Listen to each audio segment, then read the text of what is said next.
Halo, saya Gung Istri. Saya kembali berbicara, ngobrol tentang apa yang saya pahami, saya belajar, saya mulai sadari.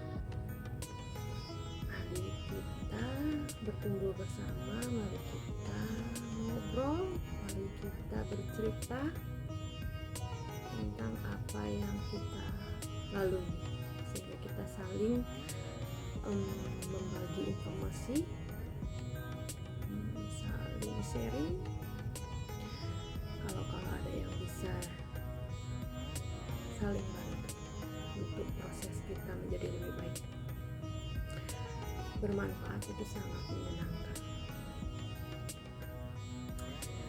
Ya, sekarang saya diberi kesempatan untuk berbicara di topik tentang mengenal jati diri kita, diri sejati kita, karena ini adalah hal pertama yang harus kita ketahui sebelum kita mengenal Tuhan kita lebih dalam.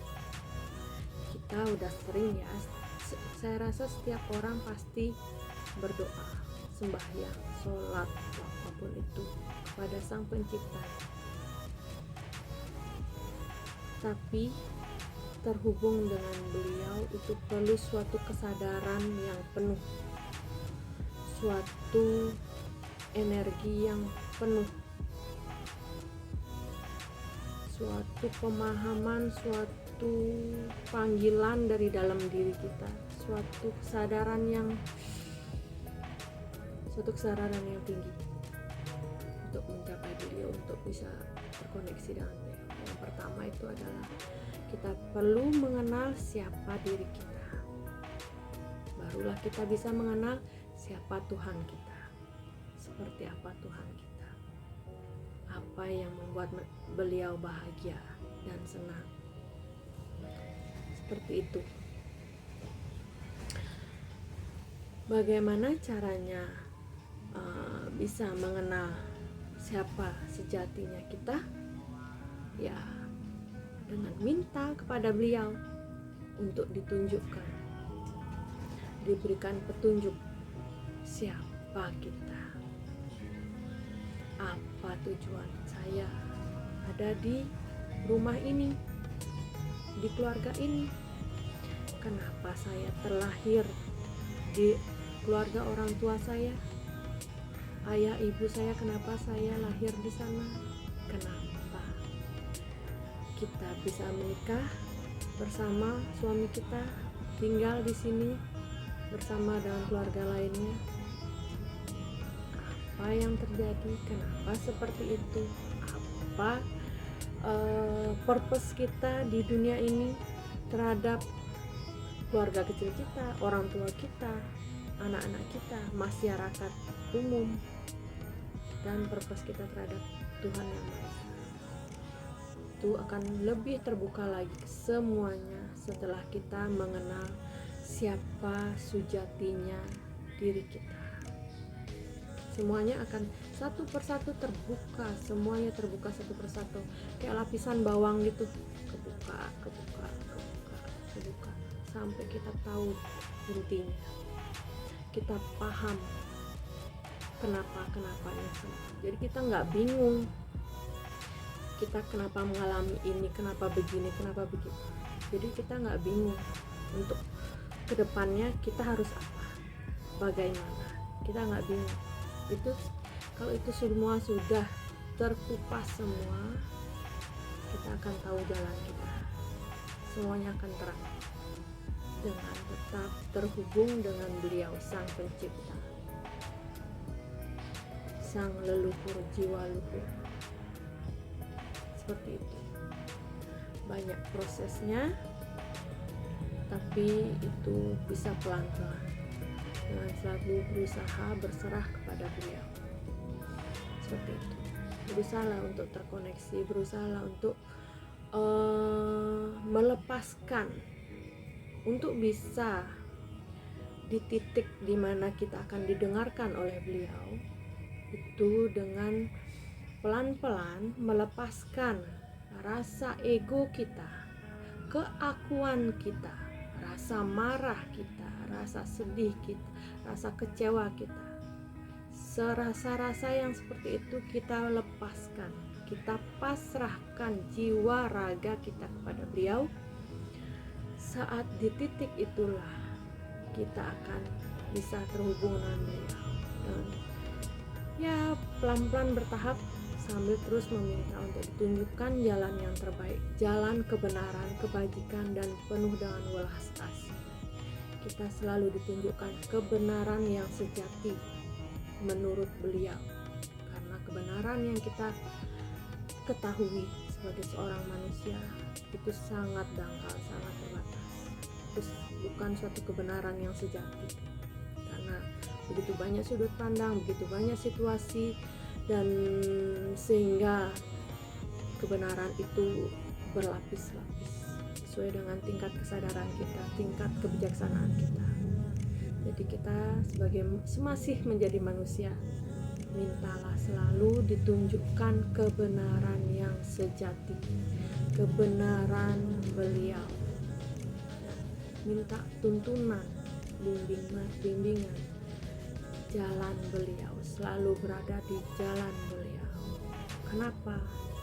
Karena apabila kita melenceng dari jalan beliau sehingga membuat suatu kesalahan terhadap suatu pemahaman yang keliru terhadap orang, terhadap situasi, terhadap apapun, itu akibatnya adalah kita salah bertindak, salah bersikap, salah memihak, salah berpikir, salah, sehingga menyakiti orang lain dan membuat karma baru, karma yang lebih besar. Jadi karma kita akan numpuk terus, bukannya berkurang gitu. Jadi itu kenapa pentingnya selalu minta di jalan beliau, dituntun oleh beliau, seperti itu. Dan lama-lama kita akan terkoneksi dengan beliau sehingga tahu apa yang beliau inginkan terhadap kita, apa yang harus kita lakukan di dunia ini, di rumah ini, di keluarga ini, apa purpose kita, seperti itu. Jadi saat beliau sudah memberitahukan kebenarannya, di saat kita mengetahui siapa orang-orang di sekeliling kita, itu sangat menyakitkan dan kita seakan-akan sendiri, benar-benar sendiri. Disitulah kita minta kekuatan beliau lagi untuk bisa bertahan, untuk bisa menyelesaikan ini semua dengan baik, sehingga kita bisa menyelesaikan kewajiban kita dengan baik.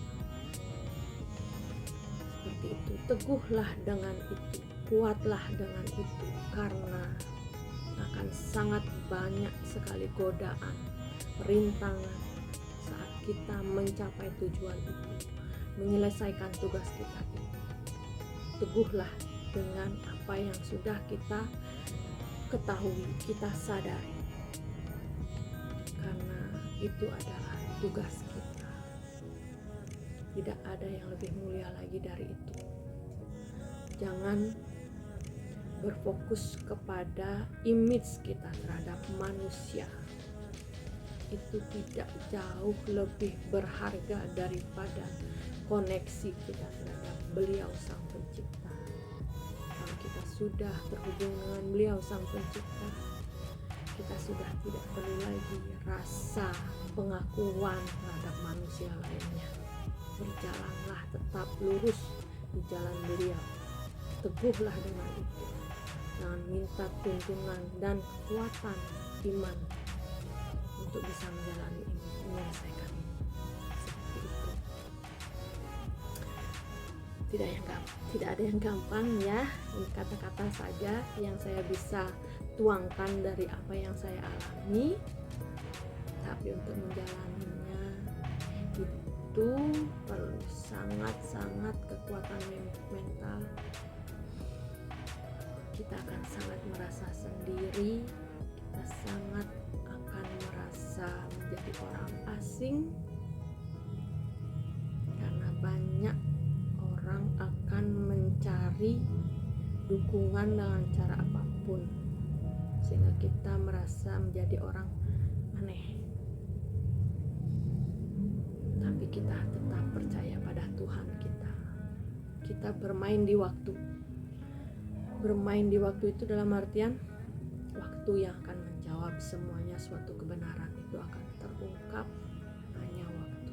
Manusia tidak bisa berbohong begitu lama, memanipulasi begitu lama. Semua akan terungkap pada waktunya. Suatu kebenaran itu, yakini Tuhanmu, yakini jalannya, dan terus berserah padanya. Karena kita hidup di dunia ini untuk menyelesaikan itu dan kembali kepada Beliau. Itu tujuan utama kita, dengan tetap melakukan kewajiban kita sebagai seorang ibu, sebagai orang istri, sebagai seorang suami kalau misalnya laki-laki, sebagai seorang anak terhadap orang tua kita, tanggung jawab kita terhadap kerajaan kita, tanggung jawab kita kepada masyarakat, tanggung jawab kita semua harus tetap berjalan normal, tetap diambil. Tidak bisa kita melepaskan semua tanggung jawab dengan fokus hanya ke spiritual, itu tidak. Itu akan menimbulkan dosa baru.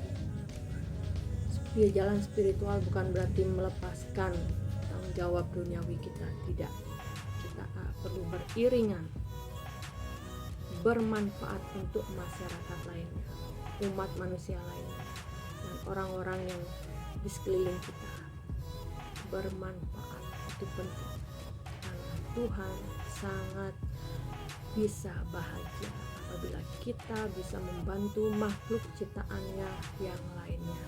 Itulah hal utama yang membuat Beliau sangat bahagia, dengan bermanfaat untuk makhluk ciptaan lainnya. Seperti itu yang utama. Segitu yang bisa saya ceritakan hari ini tentang apa yang saya jalani, apa yang saya rasakan, apa yang saya yakini terhadap Sang Pencipta kita, Pencipta saya. Oke, terima kasih. Silahkan kita saling bercerita, silahkan kita saling memberi masukan. Kita sama-sama sedang bertumbuh, kita sama-sama perlu menguatkan energi satu sama lain, karena energi bisa turun, perlu dicas, perlu sama-sama membantu secara energi dengan berada di lingkungan yang seenergi. Oke, mari kita bertumbuh bersama. Terima kasih.